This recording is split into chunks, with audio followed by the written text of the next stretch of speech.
Ziggy was an alien from the planet Hortus who had come to Earth to start a new life as a gardener. He decided to open a landscaping business to support himself using his advanced knowledge of exotic alien plants. Business was slow at first, but one day Ziggy got a call from a woman named Betty whose yard was disastrously overgrown.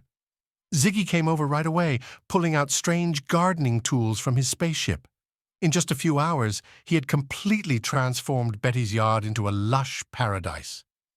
Word quickly spread about Ziggy's miraculous green thumb. He was bombarded with requests from people wanting his help. Ziggy hired some locals to assist him in forming the intergalactic landscaping company Stellarscapes. As Ziggy trained his employees, he taught them incredible cosmic gardening secrets. They learned to make plants grow 10 times bigger using astro-fertilizers. He showed them how to hybridize earth flowers with rare alien buds to create exotic new colors. The humans were amazed by Ziggy's skills. Soon, Ziggy had legions of devoted employees who saw him as a gardening guru. They eagerly attended the late-night gardening workshops in Ziggy's greenhouse to absorb more of his wisdom. The employees all wore matching jumpsuits with the Stellarscapes logo to show unity. One night, Ziggy announced the creation of the Supreme Order of Gardeners, dedicated to spreading horticultural knowledge across the universe. His followers cheered with joy at the idea. They worked hard to construct an enormous greenhouse temple to honor Ziggy as their leader. Inside this greenhouse temple was a 50-foot-tall golden statue of Ziggy holding a shovel.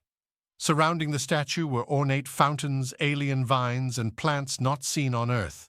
Ziggy's followers would gather here each week to pray to their gardening idol and read passages from Ziggy's sacred seed catalogs. As word got out, gardeners across the globe made pilgrimages to the temple to pay respects to the wise teacher Ziggy. Satellite temples and smaller shrines started appearing in major cities to accommodate more worshippers. Gardener conversion camps led by Ziggy's appointed lavender prophets popped up everywhere. To help spread his influence faster, Ziggy had his followers construct an enormous greenhouse space station called the Cultivator. This station would allow Ziggy to transmit his gardening knowledge to followers on other planets. Acolytes from across the galaxy donated their life savings to help build the station. On the day the Cultivator was finished, Ziggy and his closest lavender prophets boarded the station to the cheers of gathered masses. As the station moved into orbit, Ziggy smiled, knowing he would now be able to reach billions more souls to teach them the sacred ways of cosmic gardening. More branches of the Supreme Order of Gardeners were sure to flourish across the universe.